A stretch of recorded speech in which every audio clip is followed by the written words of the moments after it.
Yeah, there's an email in from Martin and Douglas as well. What's your favourite memory of your time with City? I suppose when I scored a goal against Shelbourne, I'll be greedy about it. I remember that, yeah. Yeah. Yeah, but winning the league, the day we won the league, I mean, it's the easiest one. I know Danny Murphy was asked last night and he came up with a funny one about biscuits coming on in Europe. Oh, yeah. That was fantastic. Not able to kick the ball past the halfway line. Yeah, he did. He said that to me, and I was playing as well. He said to Danny as well, because his legs were gone. I'd say that's how he said that we had to take the kickouts. Yeah. This is the UEFA Cup, like, you know. But that was a fabulous moment too. He was around 45 at the time. Biscuit. And just one more. There's a text from Colin and Douglas as well. How close were you to playing in the MLS a few years ago, Neal? Well, I travelled over there. I actually went pre-season training with them in Mexico. Mm-hmm. So I was certainly looking into it. But I rang Rico back from Mexico. It was around 4 a.m. in Mexico, and he convinced me to come back. There was various reasons, but it was the best decision I ever made, really, to be honest. We came back and win the Cup, and we won the Santa Cup, and I've enjoyed the last 3 or 4 years at the club, you know. Weren't you looking at studying law as well over there, doing the bar or something, wasn't it? Yeah, I was looking into it, and it wasn't going to work out that way, you know. So coming back here, kind of, I got my apprenticeship sorted now in Cork and Cummin-Callertoven and South Malin. I had to do things like that. I got that all sorted now, and I'm looking to do a new challenge, I suppose, after tomorrow. What was the standard like with Colorado, though? It was good. It was good. They had some internationals there.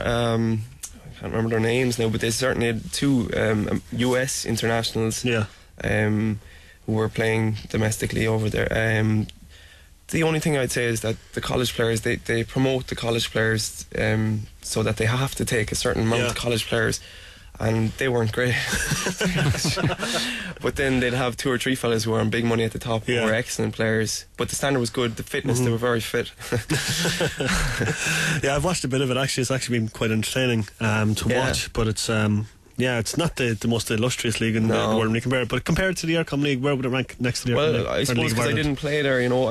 Richie Baker, I talked to before I went there, and Richie played over there. I'm not sure which club he played with now, but he thought it was up there with the League of Ireland, if not a step ahead, you know. Certainly in terms of facilities and that, it's ahead of the League of Ireland, but the defending is a bit all over the place, but I'd say it's up there with the League of Ireland, if not a bit more advanced, to be honest with you. If any questions from Neal, 3 text us 083 3173 336. Looking back over your last 10 years with Cork City, you've played with some fantastic players, haven't you? Yeah, and you know, even last night again, you were looking at the Hall of Fame and some unbelievable players. Like, I was lucky in that I came at a time when a lot of those older players were still at the club, and they were due to leave in the next year or two. And then I got to play with the 2005 league winning team, and now I've got to play with a whole host of young fellas who are going to be very good into the future, hopefully, for Cork City. So probably 3 generations of Cork City players I've been lucky enough to play with. Like, some fantastic managers here as well in your time. Yeah, 7. Myself and Killian were 7. We're thinking, because Colin O'Brien, who got the reward last night from the Hall of Fame, I think he had played with 9. So myself and Killian Lorden were thinking how many we had played with, and I think Killian has 5 and I have 7. Which are the 7? Well, I'm counting Colin Murphy, right? For the here. So Derek Mountfield, Liam Murphy, Pat Dolan, Paul Doolan, Alan Matthews. What is that? 6. Missing quite the obvious one here now, aren't you? Rico. There you go. That's what you wanted to get going. So if you have any questions for Neal, 3 text us 083 3173 336. Yeah, just a text in here from Pat and Dylan's Cross as well. Thanks to Neal for all the memories and best of luck to him in the future. I told his mother last night at the Hall of Fame that he was a credit to her and that she should be proud of him, and she rightly answered that she was. That's a nice one. Thanks very much. Absolutely fantastic. Right, before we let you out of here, we've got a quiz on your career that we kind of did up today. We've got 10 questions for you.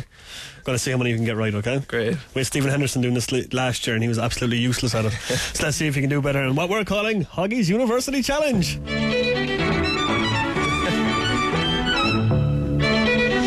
Alright, are you ready for this? Yeah, I suppose. Alright, so question 1, and if you don't get this one right, which Major League Soccer team did you join the pre-season tour of Mexico? Colorado Rapids. Excellent. What is the name of the Colorado Rapids home ground? I don't know. Dick's Sporting Goods Park is the answer we were looking for there. I was never there. Of course, yeah. Who doesn't know Dick's? Question 3, Neil. Against which team did you break your leg in 2004? Waterford. I can name the player too, but I won't. Question 4. A goal from which City veteran gave the Cork City Legends and Exiles team a 2-1 win in your testimonial back in July? Lee Murphy. Correct. Question 5. Which City legend nutmegged Dennis Bean during your testimonial?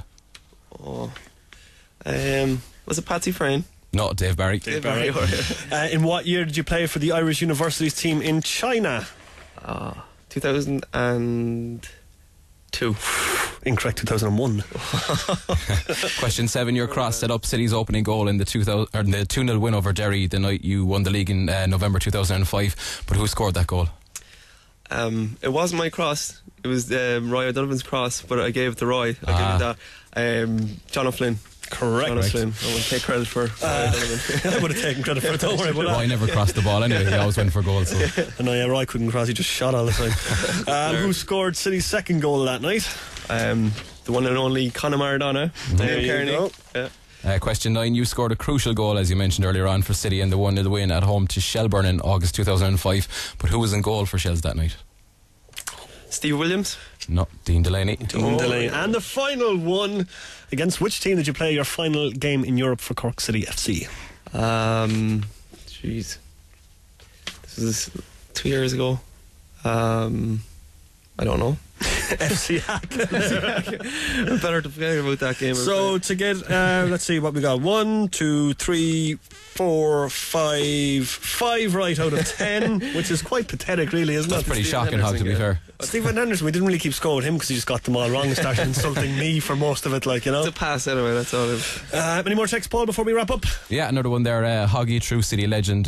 Tony, I really hope City will be there next season. Ask Neil, does he think that we will have a Premier team next year? Yeah, I think we will, and I think that, honestly, there's some great young fellas there. Shane Duggan in particular is kind of underrated player in the middle of the park for us. If Kevin Long is still at the club, he's been fantastic. Brilliant. Yeah, brilliant. He's brilliant to play next to, I can tell you that. And Billy Dennehy and Davin O'Neill, a very exciting team we have the makings of, you know. So. What's Kevin Long been like to play alongside? I think there's been more scouts than fans of the last couple of home games watching him. Very easy to play alongside, which is a big compliment. He wins everything in the air. He's quick. He's got good feet. His attitude is outstanding, especially on the pitch. He's his own player, like, and all that for an 18-year-old lad from he's from Ballyfahan down the road from me. So And me. Yeah. I think the boy's going to go places, like, you know, if he keeps doing what he's doing, and it's been a pleasure to play with him, really. Yeah, he'll probably be the next guy going cross-channel, and so many City players went cross-channel over the last few years that you played alongside. Was that ever an option for yourself? It wasn't really. I probably wasn't good enough, to be honest. But I suppose, you know, you feel kind of torn about the thing. Like, you want fellas to do well in their careers, but at the same time, it would be great if Cork City could keep these fellas and we could grow our own club and our own team. You know, imagine if all those players were playing with us now, how good we'd be, like, you know. I wouldn't be in the squad anyway.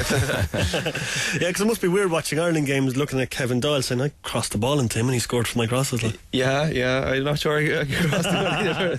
But it's fantastic, to be honest with you. And full-time football, it's not the hardest thing to get your head around. If you get full-time football in Cork and in Ireland, the talent's there and the standard. Obviously, like the likes of Kevin, who goes over and he's selected for the international squad straight away when he goes over. It's because it's full-time training, you know, and it's just a shame that maybe the full-time thing is under question at the moment, and I'd love to see it continue. The big question is, though, and we'll get you out of here in this one, is Dan Murray going to give you the armband tomorrow night? If I'm playing, I don't think so. That's the answer. Paul, what do you think, Dan? Should give him the armband tomorrow night? Absolutely, go. I think it's the only way to do it, really.